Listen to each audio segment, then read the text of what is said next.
پیغمبر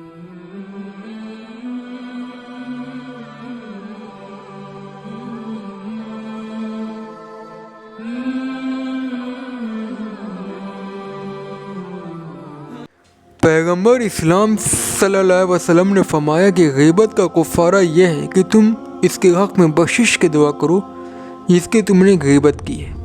تم یہ کہو کہ اے اللہ تم مجھ کو اور اس کو بخش دے۔ اجتماعی زندگی میں اکثر ایسا ہوتا ہے کہ ایک شخص کی زبان سے دوسروں کے لیے کچھ برے الفاظ نکل جاتے ہیں جو غیبت کی تعریف میں آتے ہیں، جس کو اگر صاحب سنے تو اس کو سخت تکلیف ہوگی۔ غیبت کو اللہ کے دین میں گناہ بتایا گیا ہے۔ ایسی حالت میں وہ شخص کیا کرے جس کی زبان سے اپنے بھائی کے لیے غیبت والے الفاظ نکل گئے ہیں؟ اس نے اپنے بھائی کے حق میں اس کی غیر موجودگی میں ایسے کلمات کہہ دیے ہیں کہ اگر وہ اس کو سنے تو اس کے دل کو تکلیف پہنچے گی۔ اس کا حل دین میں یہ بتایا گیا ہے کہ آدمی اس کے حق میں دعا کرے جس کے خلاف غیبت کے الفاظ اس کی زبان سے نکل گئے ہیں۔ وہ اپنے لیے خود اسے بھلائی مانگے اور اپنے بھائی کے لیے بھی خود اسے بھلائی کی درخواست کرے۔ وہ اپنی اصلاح کا طالب بھی ہو اور اپنے بھائی کی اصلاح کا طالب بھی۔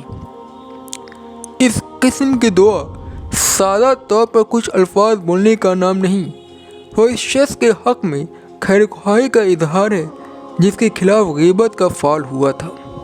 غیبت اپنی حقیقت کے اعتبار سے نفرت اور بدخواہی کا عمل ہے۔ اگر کسی سے اس قسم کا عمل سرزد ہو جائے تو آدمی کو چاہیے کہ وہ اپنے دل سے نفرت اور بدخواہی کے جذبات کو نکالے اور اس کی جگہ متعلق شخص کے حق میں محبت اور خیر خواہی کے جذبات پیدا کرے۔ اسی محبت اور خیر خواہی کا ایک اعلی اظہار وہ ہے جس کو اس حدیث میں دعا کہا گیا ہے۔ جس سماج میں غیبت عام ہو جائے وہ سماج نفرت اور بے اعتمادی کا سماج بن جائے گا۔